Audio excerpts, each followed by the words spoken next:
মধ্যপ্রাচ্যে হঠাৎ করেই পাল্টে গেছে যুদ্ধের পুরো দৃশ্যপট। পর্দার আড়ালে শুরু হয়ে গেছে ভয়ঙ্কর এক নতুন খেলা। লেবাননে যে 10 দিনের যুদ্ধবিরতি নিয়ে পুরো বিশ্ব সাময়িক স্বস্তির নিঃশ্বাস ফেলছে, তার ভেতরেই লুকিয়ে আছে আগামী দিনের সবচেয়ে বড় বিশ্বযুদ্ধের অশনি সংকেত। আজ দেশ নিউজ 24 এর এই বিশেষ মেগা বিশ্লেষণে আমরা খোলাসা করে দেখাবো কেন এই যুদ্ধবিরতি ইসরায়েলের প্রধানমন্ত্রী বেনিয়ামিন নেতানিয়াহুর জন্য সবচেয়ে বড় রাজনৈতিক পরাজয়। কিভাবে ডোনাল্ড ট্রাম্পের প্রত্যক্ষ চাপ এবং ইরানের চরম হুমকির মুখে বাধ্য হয়ে মাথা নত করেছে ইসরায়েল। আর এর মাঝেই লেবাননে ফরাসি শান্তিরক্ষী বাহিনীর ওপর অতর্কিত হামলায় কে সেই ফলস ফ্ল্যাগ বা গুপ্তচর হামলার চাল চালল।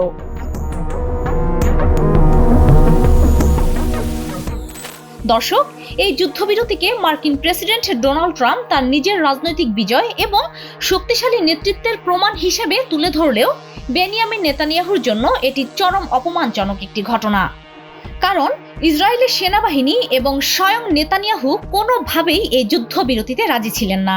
তারা চেয়েছিলেন হিজবুল্লাহর উপর সামরিক চাপ অব্যাহত রেখে তাদের মাটির সাথে মিশিয়ে দিতে, কিন্তু বাস্তবে তা সম্ভব হয়নি। ইসরায়েলের সামরিক নেতৃত্ব দীর্ঘদিন ধরে হিজবুল্লাহকে একটি অস্তিত্বের হুমকি হিসেবে দেখে আসছে। গত কয়েক মাসের যুদ্ধে ইসরায়েলি বাহিনী লেবাননের দক্ষিণাঞ্চলে ব্যাপক অভিযান চালিয়েছে, কিন্তু হিজবুল্লাহর প্রতিরোধ ক্ষমতা ভেঙে ফেলতে পারেনি।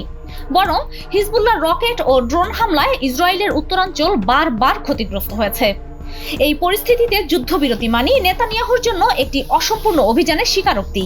তার রাজনৈতিক ভিত্তি দুর্বল হয়ে পড়েছে। দেশের অভ্যন্তরে বিরোধী দলগুলো এখন বলছে যে নেতানিয়াহু হিজবুল্লাহকে পরাজিত করতে ব্যর্থ হয়েছেন।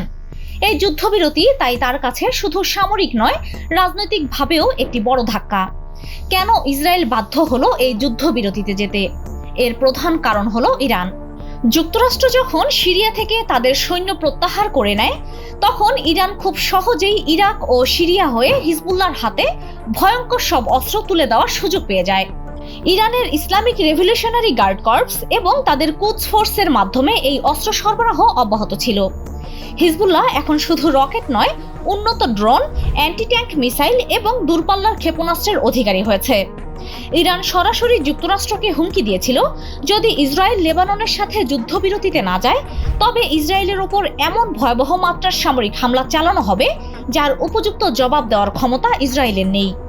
এই গোয়েন্দা তথ্য পাওয়ার পরেই যুক্তরাষ্ট্র এক প্রকার গলা চেপে ধরে ইসরায়েলকে বাধ্য করেছে। ডোনাল্ড ট্রাম্পের প্রশাসন স্পষ্ট করে দিয়েছে যে তারা মধ্যপ্রাচ্যে আরেকটি বড় যুদ্ধ চায় না।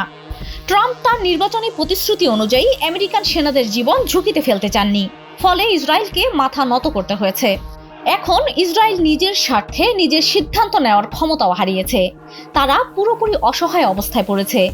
কিন্তু এই যুদ্ধবিরতির মাঝেই ঘটে গেছে এক ভয়ঙ্কর রক্তক্ষয়ী ঘটনা, যা পুরো পরিস্থিতিকে আরো ঘোলাটে করে তুলেছে। দক্ষিণ লেবাননে রাস্তা পরিষ্কার করার সময় ফ্রান্সের 17তম প্যারাশুট ইঞ্জিনিয়ারিং রেজিমেন্টের শান্তিরক্ষীদের ওপর বৃষ্টির মতো গুলি চালানো হয়েছে। মেশিন গান ও অ্যাসল্ট রাইফেলের এই অতর্কিত হামলায় ফ্রান্সের 3 জন সেনা মারাত্মক আহত এবং 1 জন নিহত হয়েছেন। এই ঘটনা ঘটেছে লেবাননের সীমান্তবর্তী এলাকায়, যেখানে ফরাসি বাহিনী জাতিসংঘের শান্তিরক্ষা মিশনের অংশ হিসেবে কাজ করছিল। ফরাসি প্রেসিডেন্ট ইমানুয়েল ম্যাক্রো এবং ইসরায়েল সরাসরি এর দায় চাপাচ্ছে হিজবুল্লাহর ওপর, কিন্তু হিজবুল্লাহ এই অভিযোগ পুরোপুরি অস্বীকার করেছে। তারা বলেছে যে তাদের কোনো যুদ্ধ এই হামলায় জড়িত নয় এবং এটি তাদের যুদ্ধবিরতি লঙ্ঘনের অংশ নয়। ঠিক এখানেই আসছে সবচেয়ে বড় ভূরাজনৈতিক সন্দেহ।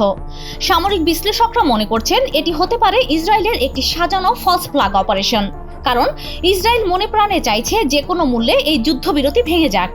ফ্রান্সের সেনাদের উপর হামলা করে যদি তারা হিজবুল্লাহর উপর দায় চাপাতে পারে, তবে ফ্রান্স এবং পুরো পশ্চিমা বিশ্ব ক্ষুব্ধ হয়ে হিজবুল্লাহর বিরুদ্ধে সামরিক অবস্থান নেবে।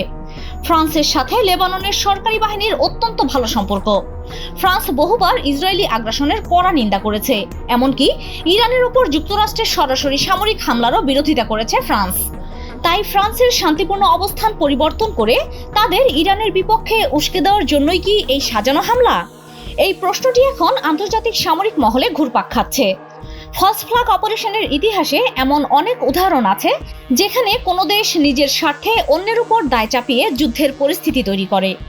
ইসরায়েলের ক্ষেত্রে এটি নতুন কিছু নয় বলে অনেক বিশ্লেষক মনে করেন। তারা বলছেন যে এই হামলার সময় কোনো হিজবুল্লাহ যোদ্ধার উপস্থিতির প্রমাণ পাওয়া যায়নি, বরং হামলার ধরন ইসরায়েলি বিশেষ বাহিনীর সাথে মিলে যায়। এর পাশাপাশি ইসরায়েল যে কতটা দ্রুত তার প্রমাণ তারা এই যুদ্ধবিরতির মধ্যেও রেখে দিচ্ছে। তারা গাজার মতো লেবাননের ভেতরেও একটি ইয়েলো লাইন বা বাফার জোন তৈরি করেছে। লেবাননের ৫৫টি গ্রামকে তারা সম্পূর্ণ অবরুদ্ধ করে রেখেছে এবং তাদের দখল করা সামরিক ঘাঁটিগুলো থেকে ১ ইঞ্চিও পিছু হটেনি।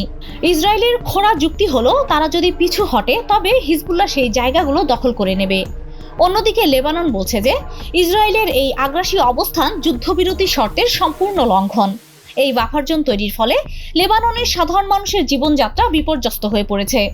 গ্রামবাসীরা তাদের জমি জমা, ফসল এবং ঘরবাড়ি থেকে বিতাড়িত হয়েছে। ইসরায়েলি ট্যাঙ্ক ও সেনা এখনও সেই এলাকায় অবস্থান করছে। এটি শুধু সামরিক নয়, অর্থনৈতিকভাবেও লেবাননকে দুর্বল করার একটি কৌশল।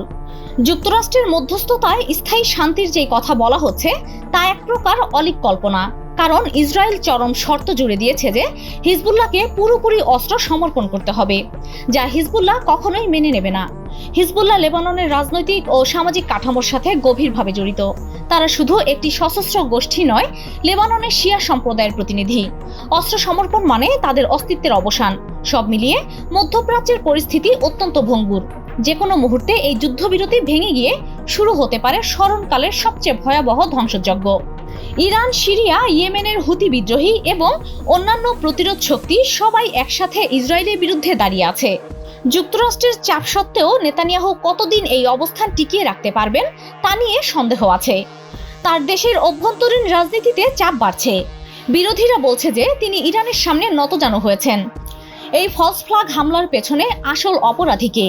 আর ডোনাল্ড ট্রাম্পের চাপে নেতানিয়াহুর এই মাথা নত করা অবস্থান কতদিন টিকবে? মধ্যপ্রাচ্যের এই ভয়ঙ্কর রাজনৈতিক খেলা আসলে বৃহত্তর শক্তির লড়াইয়ের অংশ। ইসরায়েল চায় লেবাননকে দুর্বল করে রাখতে, যাতে হিজবুল্লাহকে নিয়ন্ত্রণ করা যায়। ইরান চায় তার প্রভাব বলয় বজায় রাখতে। যুক্তরাষ্ট্র চায় তার মিত্র ইসরায়েলকে রক্ষা করতে, কিন্তু নিজের সৈন্য না পাঠিয়ে। ফ্রান্সের শান্তিরক্ষীদের ওপর হামলা এই সব খেলার একটি অংশ মাত্র। যদি সত্যি এটি ফলস ফ্ল্যাগ হয় তাহলে এটি আন্তর্জাতিক আইনের স্পষ্ট লঙ্ঘন। ফ্রান্স এখন তদন্ত করছে এবং জাতিসংঘের কাছে রিপোর্ট দিয়েছে, কিন্তু তদন্তের ফলাফল কি হবে তা নিয়ে সন্দেহ আছে, কারণ মধ্যপ্রাচ্যে শক্তিশালী দেশগুলো প্রায় প্রমাণ লুকিয়ে ফেলতে পারে। দর্শক, এই পুরো পরিস্থিতি আমাদের শেখায় যে আন্তর্জাতিক রাজনীতিতে কোনো কিছুই যা দেখা যায় তা নয়। পর্দার আড়ালে অনেক চাল চলে। ইসরায়েল হিজবুল্লাহ যুদ্ধ শুধু দুই পক্ষের লড়াই নয়, এটি ইরান, ইসরায়েল এবং যুক্তরাষ্ট্র ইরানের বৃহত্তর সংঘাতের প্রতিফলন। যুদ্ধবিরতি সাময়িক শান্তি আনলেও স্থায়ী সমাধানের কোনো লক্ষণ দেখা যাচ্ছে না। লেবাননের অর্থনীতি ধ্বংসের পথে, লাখ লাখ মানুষ বাস্তুচ্যুত, শিশুরা স্কুলে যেতে পারছে না, হাসপাতালগুলোতে ওষুধের অভাব। এই যুদ্ধের দাম সাধারণ মানুষকেই দিতে হয়। ইসরায়েলের দিক থেকে দেখলে তারা নিজেদের নিরাপত্তা নিয়ে চিন্তিত, কিন্তু তাদের আগ্রাসী নীতি এই নিরাপত্তাকে আরো ঝুঁকিতে ফেলছে। হিজবুল্লাহ বলছে তারা শুধু প্রতিরোধ করছে। ইরান বলছে তারা আঞ্চলিক স্থিতিশীলতা চায়, কিন্তু ইসরায়েলি আগ্রাসন সহ্য করবে না। ট্রাম্পের ভূমিকা এখানে গুরুত্বপূর্ণ। তিনি যুদ্ধ চান না বলে দাবি করছেন, কিন্তু তার প্রশাসন ইসরায়েলকে অস্ত্র সরবরাহ অব্যাহত রেখেছে। এটি একটি দ্বিমুখী নীতি। একদিকে যুদ্ধবিরতির চাপ, অন্যদিকে অস্ত্রের সাহায্য। এই খেলায় সাধারণ মানুষের জীবনের কোনো মূল্য নেই। ফরাসি সেনাদের উপর হামলার ঘটনা যদি সত্যি ফলস ফ্ল্যাগ হয় তাহলে এটি পশ্চিমা বিশ্বের মধ্যে বিভেদ তৈরি করবে। ফ্রান্স হয়তো আরো সক্রিয় হয়ে উঠবে লেবাননে। এতে করে যুদ্ধের আগুন আরো ছড়িয়ে পড়তে পারে। মধ্যপ্রাচ্যের এই ভয়ঙ্কর রাজনৈতিক খেলাকে আপনারা কিভাবে দেখছেন? ফরাসি সেনাদের ওপর হামলার পেছনে কি সত্যি ইসরায়েলের হাত রয়েছে বলে আপনি মনে করেন? আপনাদের অত্যন্ত মূল্যবান, সাহসী এবং বিশ্লেষণধর্মী মতামত অবশ্যই নিচের কমেন্ট বক্সে লিখে জানাবেন। আন্তর্জাতিক রাজনীতি এবং ভূ রাজনীতির এমন বস্তুনিষ্ঠ, এক্সক্লুসিভ ও গভীর বিশ্লেষণ সবার আগে পেতে আপনাদের প্রিয় দেশ টিভি 24 চ্যানেলটি এখনই সাবস্ক্রাইব করুন এবং বেল আইকনটি বাজিয়ে আমাদের সাথেই থাকুন। ভিডিওটি ভালো লাগলে একটি লাইক দিন এবং সবার সাথে শেয়ার করুন। দেখা হবে আগামীকালের নতুন কোনো খবরের গভীর বিশ্লেষণ নিয়ে। সে পর্যন্ত সবাই ভালো থাকবেন, সুস্থ থাকবেন। ধন্যবাদ।